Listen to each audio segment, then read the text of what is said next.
आप अब चुप रहिए, बैठ जाइए, बैठो, चुप करके बैठो। अरे आज यहाँ बैठे हुए हो, हवाई जहाजों में चलते हो और उनमें चलते हो, किसने दिए, किसने बनाए? आज स्कूल कॉलेज यूनिवर्सिटी किसने बनाए? IIT किसने बनाई? MMT किसने बनाई? जिसमें आज आप दिखाई दे रहे हो। क्या किया है 6 साल में? केवल भारत को तोड़ने की कोशिश की है, भारत को बांटने की कोशिश की है और कुछ नहीं किया है। मोहम्मद गौरी को किसने बुलाया था? किसने कहा था दिल्ली में आग बंद करने के लिए? कौन जयचंद था? महाराणा प्रताप जब हल्दी की घाटी में लड़ रहे थे, किस राजा ने उसकी मदद की अकबर के खिलाफ थे? सुनो, एक भील जाति के लोगों ने महाराणा प्रताप का साथ दिया था, कहाँ थे तब? आज बात करते हैं देश को आजाद कराने के लिए अहिंसा का पाठ पढ़ाया।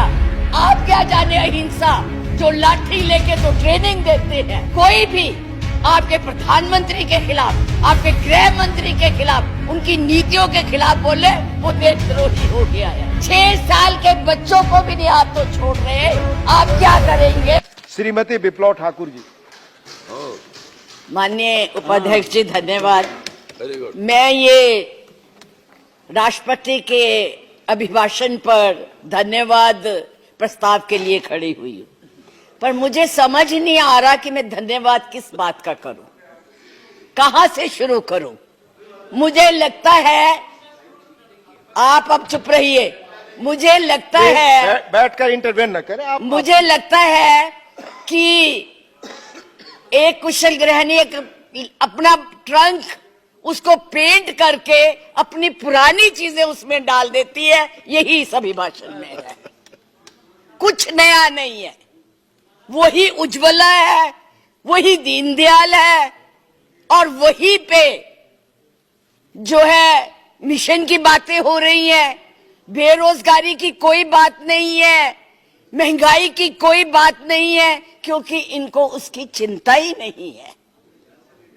ये नौजवानों के लिए कुछ करना ही नहीं चाहते। आज विद्यार्थी जो पूरे देश में झंडा लेके खड़े हैं, उनको अपने भविष्य का फिक्र है कि हम डिग्री तो ले लेंगे पर नौकरियां कहां से लाएंगे, क्योंकि इस अभिभाषण में उसका कोई जिक्र ही नहीं है। ये अभिभाषण ऐसे लगता है जैसे मुंगरी लाल के सपने दिखाए जा रहे हैं। मुंगरी लाल के 2014 में भी दिखाए थे, अभी भी दिखाए रहे हैं। अभी राणा जी बोल के गए, राणे कि जी कांग्रेस भी मैनिफेस्टो देती थी, हमने करके दिखाया है। आज अगर आप गरीबी की रेखा से नीचे देखे तो लोगों का हुआ है। अरे आज यहाँ बैठे हुए हो, हवाई जहाजों में चलते हो और उनमें चलते हो, किसने दिए, किसने बनाए? आज स्कूल कॉलेज यूनिवर्सिटी किसने बनाए? IIT किसने बनाई? MMT किसने बनाई? जिसमें आज आप दिखाई दे रहे हो। क्या किया है 6 साल में? केवल भारत को तोड़ने की कोशिश की है, भारत को बांटने की कोशिश की है और कुछ नहीं किया है। बस वही करो। आज आप लोग इस देश को इस तरह से बांटना चाहते हैं। कुछ नहीं है, ना महिलाओं के लिए है। आज पूरी महिलाएं जो है इस चिंता में है कि हमारा भविष्य ठीक है, हम सुरक्षित है, वहां उनको कुछ दिया नहीं जा रहा। और मैं ये कहना चाहूंगी कि मैं पूछना चाहती हूं, क्योंकि आप बहुत इतिहास के बघेरे हुए हैं, मोहम्मद गौरी को किसने बुलाया था? किसने कहा था दिल्ली में आग बंद करने के लिए? कौन जयचंद था? कौन जयचंद था? महाराणा प्रताप जब हल्दी की घाटी में लड़ रहे थे, किस राजा ने उसकी मदद की अकबर के खिलाफ में? बैठ जाइए, बैठो, चुप करके बैठो। सुनो मैडम, प्लीज आप चेयर को एड्रेस करें मैडम, प्लीज। इस तरह की भाषा एक भील जाति के लोगों ने, एक भील जाति के लोगों ने महाराणा प्रताप का साथ दिया था, कहां थे तब? आज बात करते हैं देश को आजाद कराने के लिए अहिंसा का पाठ पढ़ाया। आप क्या जाने अहिंसा, जो लाठी लेके तो ट्रेनिंग देते हैं। आज लाठी की जगह बंदूक और रिवॉल्वर आ गए हैं। और हमने सिखाया आपको हिंसा, आपने सिखाया है जनता को हिंसा, नफरत। पर बोले, इधर बोले, और चेयर को एड्रेस करें प्लीज। आप चेयर को एड्रेस करें। और आज तो मैं उपाध्यक्ष जी देशद्रोही की भी परिभाषा पूछना चाहती। क्या है देशद्रोही की परिभाषा? किसको देशद्रोही कहते हैं? मुझे याद है जब कम्युनिस्ट पार्टी ने भारत की आजादी को नहीं माना था, 4 साल के लिए बैन कर दी थी, लेकिन उनको देशद्रोही नहीं कहा था नेहरू ने। सरकार ने देशद्रोही नहीं कहा था। पंडित नेहरू के खिलाफ लोकसभा में वाजपेयी जी बोलते थे, उनको देशद्रोही नहीं कहा था।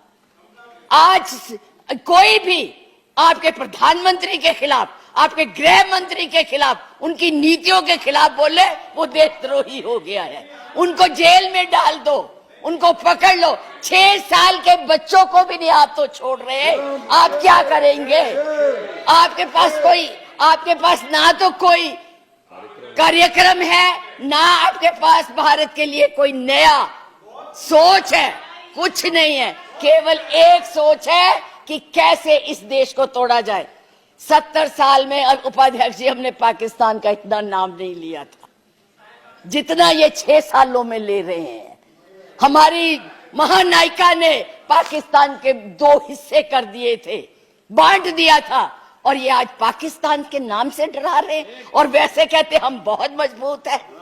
हर बात के लिए पाकिस्तान, हर बात के लिए पाकिस्तान। क्यों भाई? क्या है वो? आपका कुछ लगता है? हाँ, जरूर लाहौर में जरूर बिरयानी खाने गए थे, कांग्रेस नहीं खिलाती, बिना बुलाए गए थे। और आज बात करते हैं, किसकी बात करते हैं? मैं ये कहना चाहूंगी कि इस भारत को मत तोड़िए। बड़ी मुश्किल से पटेल नेहरू ने इकट्ठा किया है, आप तोड़ रहे हैं। आप नहीं कहते हैं, आप तोड़ रहे हैं, इसका विभाजन कर रहे हैं, लोगों को बांट रहे हैं। मैडम, आप चेयर को एड्रेस करें, आपस में चर्चा ना करें। मैं उनको एड्रेस ही नहीं करती जी, मैं उनको समझती कुछ नहीं हूँ। वो है ही कुछ नहीं, जिनको बोलने की समझ नहीं है, उनसे क्या बात करनी है। मैं तो ये कह रही हूँ कि इस देश को मत बांटिए, इस देश के टुकड़े मत कीजिए, नफरत मत फैलाइए। बहन जी चुप रहिए, अपनी बारी में बोल लेना जो बोलना होगा, अब चुप करके बैठी रहिए प्लीज। अब देश के टुकड़े मत कीजिए। आज जो हम इस स्थिति, आपका इसी सीए ने, आज जो आपका एक ही देश था, पाकिस्तान आपसे नाराज, चाइना आपको कुछ नहीं समझता, नेपाल भी आपसे खफा हो गया है, और बांग्लादेश था जिसको भी आपने इस सीएए से नाराज कर दिया है। आज वो भी सोच रहे, उसके 4 मंत्रियों ने अपना प्रोग्राम कैंसिल किया, एक उसमें कि इस देश में ऐसी बातें हो रही है। इतना ज्यादा आप कहते हैं कि यूरोपियन यूनियन को हक नहीं है बोलने का, प्रस्ताव लाने का, तो उनके एमपी क्यों ले आए थे? उनको कश्मीर क्यों ले गए थे? आपने खुद उनको इनवाइट किया है, आपने खुद इसको इंटरनेशनल बनाया है, आपने खुद इनको, दूसरे लोगों को इसके ऊपर दखल देने के लिए बुलाया है।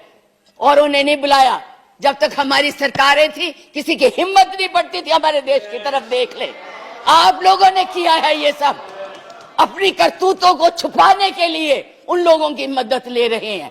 आपके पास कोई प्रोग्राम नहीं है, आपके पास कोई कार्यक्रम नहीं है, केवल एक कर्म है कि गोली से उड़ा दो जी, मार दो जी, खिला दो जी, यही आपकी